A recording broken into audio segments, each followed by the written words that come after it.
Ewan MacLeod made 3 mistakes during his first winter in the Glasgow tenement flat on Calder Street. The first was assuming the man he kept seeing in the stairwell was just another resident. The second was opening the door the night the handle turned by itself. The third, and the one he still can't explain, was thinking that moving out would be enough. This happened at Calder Street, Govan, Glasgow, 2006. No official record. No explanation ever given. But let's start at the beginning. The night Isla first heard it, Ewan wasn't home. It was a Friday, November. She'd fallen asleep on the couch with the television on low, some late chat show, the sound turned right down. She woke at 2:30 with no idea why. That instant, total alertness. The kind your body switches on before your brain catches up when something is already registered as wrong. She lay still, listened. Then she heard it. The door handle turned, slow, deliberate, 1 full rotation, and stopped. She was at the door in seconds, heart going, feet cold on the bare floor. She pressed her eye to the peephole. The hallway was empty. The single yellow bulb in the stairwell was doing its usual thing, that faint electrical hum, throwing the hall into that sick gold light. Nothing there. No one. She stood at the door long enough for her feet to go numb. Then she went back to the couch and sat with the television light on until Ewan got home. She told him about it in the morning. He kissed her forehead and said, "Old buildings settle. Pipes expand. Handles sometimes move on their own." Neither of them entirely believed that. They'd only been married 4 months when they moved in. First place together. A second-floor flat in an old sandstone tenement on Calder Street, Govan. Standing since the 1890s, grey and solid. The kind that had absorbed decades of other people's lives into its walls. The landlord, Mr. Graham, handed over 2 sets of keys and mentioned the building was mostly elderly tenants. Quiet, well managed. Mrs. Donnelly on the ground floor, 30 years. A retired teacher on the 3rd.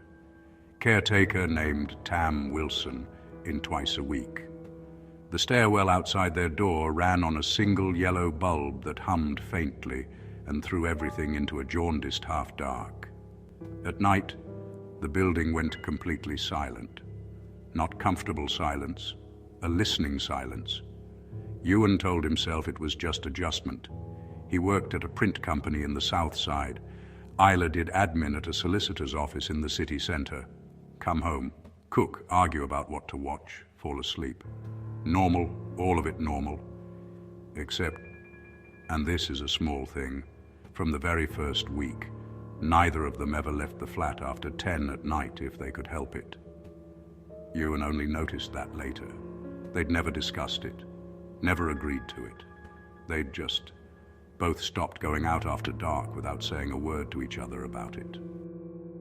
Then on a Tuesday evening, early November, they came home from shopping and saw the man. He was just sitting on the stairs between the ground and first floor. Older, maybe in his 60s. Dark coat, hands on his knees, head bowed.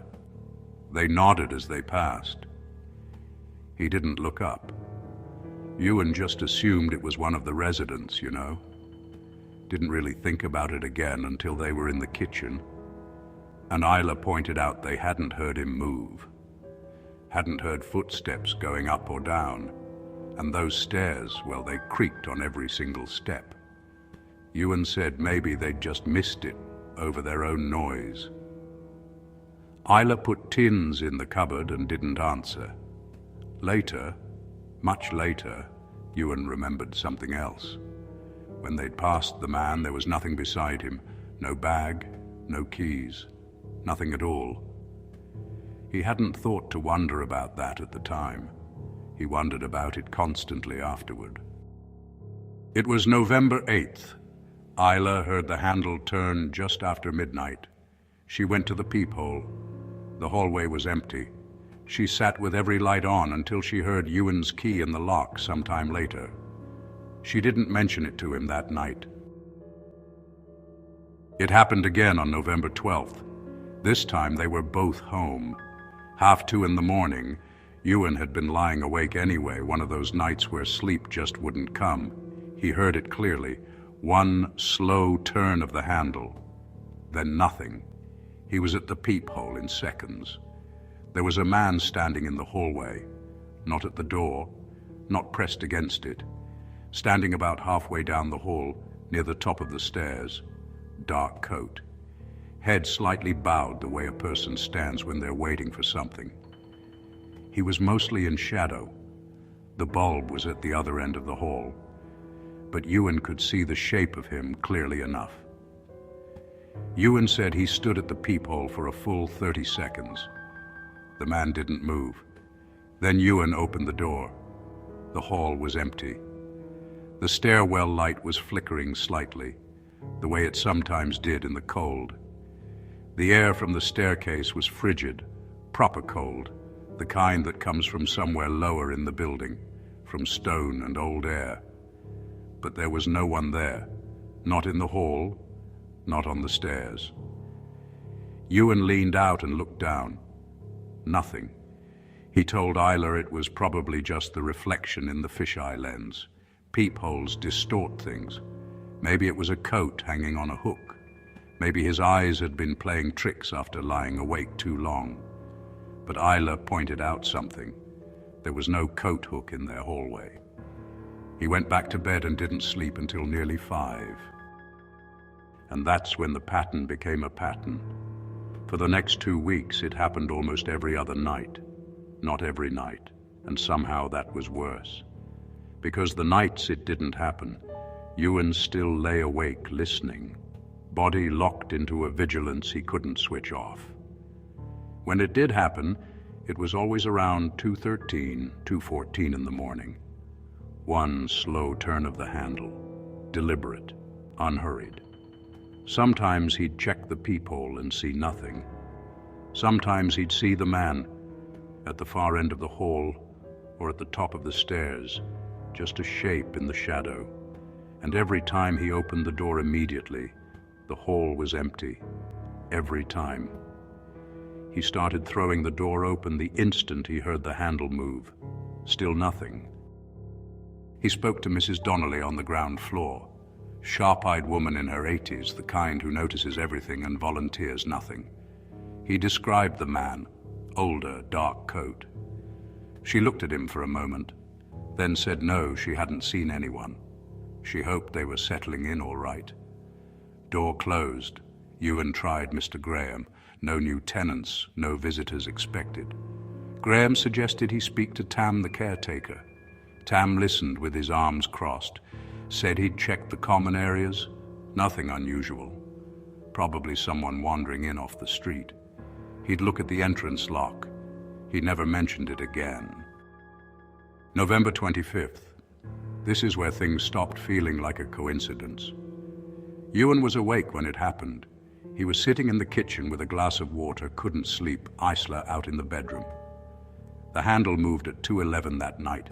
He went straight to the peephole. The man was at their door, not at the end of the hall, not at the top of the stairs. He was standing directly outside their door, maybe 3 feet back. Close enough that Ewan could see the texture of the coat, a wool herringbone, dark gray. The man's face was bowed down, angled away, just the top of his head visible. He was completely still. Ewan stood there, eye to the peephole, hand on the door latch, and he felt, and this is how he described it, he felt the specific wrongness of it, not fear exactly, something older than fear, the feeling that the situation he was in did not have normal rules. He opened the door immediately. Empty hall, the stairwell light buzzing low, cold air pressing in from the staircase. But this time, Ewan stepped fully into the hallway. He looked both directions. He walked to the top of the staircase and looked down 2 full flights. Nothing. Silence. just the smell of the building, old wood, stone, something faintly damp. He went back inside. He locked the door. He sat in the kitchen until light came through the windows and the street outside began to fill with morning traffic and the ordinary sounds of the world. He didn't tell Isla how close the man had been. Not yet. December 2nd. This is the one that broke the logical frame entirely. Ewan was on the phone with his brother when Isla called from the bedroom. She'd heard it. The handle. He went to the peephole. The man was there, far end of the hallway, near the stairwell. Ewan watched him for a full minute, counting. The man didn't move a centimeter. Then Ewan turned for maybe 4 seconds to check on Isla. 4 seconds. He came back to the peephole. The man was now directly outside the door, 3 feet away, head down, hands loose at his sides, 20 feet of hallway covered in the time it takes to blink. Ewan's hand wouldn't move. He stood there, eye to the peephole, and he simply could not make himself open the door. Not this time. Isla touched his shoulder from behind and he nearly came out of his skin. He opened the door. Empty. They stood in the doorway and looked at each other, and neither of them said anything. Then Isla said she wanted to call her sister, just to talk. She made the call in the bedroom with the door closed. Ewan could hear her voice through the wall, low, quick, the way you speak when you don't want to be overheard. When she came back out, her hands were shaking. Not dramatically, just that fine, constant tremor, the kind that comes after a shock your body hasn't processed yet. She went straight to the kettle, filled it, set it down. She didn't mention the man, didn't mention the door, didn't ask what they were going to do. Ewan watched her from the kitchen doorway. She was staring at the kettle like it required her full concentration, hands still not quite steady. He asked if she was all right. She said yes. Fine. Did he want tea? December 10th. The handle turned at 2:14, but this time it kept turning. 1 full rotation, then a second, and Ewan was holding the handle from the inside, his full weight against it. The door began to move. Slow, steady pressure from the other side. Not violent, not urgent, just pressure, relentless and calm. Ewan braced both feet against the floor. Isla was behind him. He could hear her breathing. He called out, "Who's there?" Nothing back. The pressure continued for maybe 30 seconds, and then it stopped. Complete silence. He held the door for another full minute before he opened it. The hallway was empty, of course, but on the floor, tracking in from the direction of the staircase and ending at their door, wet footprints, boot prints, large, water-dark on the wooden floor of the hall, and on the inside of the door, on the threshold, just barely inside the flat, one wet boot print, just inside their door. Isla looked at it. She didn't scream. She didn't cry. She asked Ewan very quietly to get their coats. They spent the night at Isla's sister's. The next day, Ewan called Mr. Graham and gave notice. They moved on December 15th. Smaller flat in Partick, 2nd floor, newer building. They didn't tell anyone the real reason. Ewan told his brother the commute wasn't working out. Isla told her mother they wanted something brighter. They told themselves it was over. Old building, strange acoustics, first-year stress. They almost believed it. Then January, 2nd week. Ewan thinks it was a Tuesday. He woke at 2:13 in the morning, instantly, completely awake. That specific alertness that means something is already registered before your brain caught up. And then he heard it. One slow turn of the door handle, their new door, 12 miles across the city from Calder Street. He didn't move, didn't look at Isla, just lay there in the dark, staring at the ceiling, counting his own heartbeats. Nothing came after, nothing pushed, nothing turned again. But Ewan has told this story enough times that he's very precise about that sound. He knows exactly what it was. He knows exactly what it felt like. He says it was patient, like whatever was on the other side wasn't in a rush, like it knew it could wait. There is no official record of anything unusual at the Calder Street building during that period. Mr. Graham filed no incident reports. P.C. Stewart, who Ewan eventually spoke to briefly in December, logged the conversation as a welfare check and noted no evidence of criminal activity. Tam Wilson gave his notice the following spring. He didn't say why. Mrs. Donnelly died in her flat the following February. The exact date was February 3rd, 2007. The coroner listed natural causes. She was 83. The building records show she was discovered 3 days after the fact. No one had noticed she wasn't around. The flat on Calder Street was re-let in March. Whatever was in that stairwell, whatever learned the pattern of that building and the hours those two people kept, and the precise sound a handle makes when someone is on the other side of it, it has no name. It left no record. It took nothing, broke nothing, hurt no one. Not directly.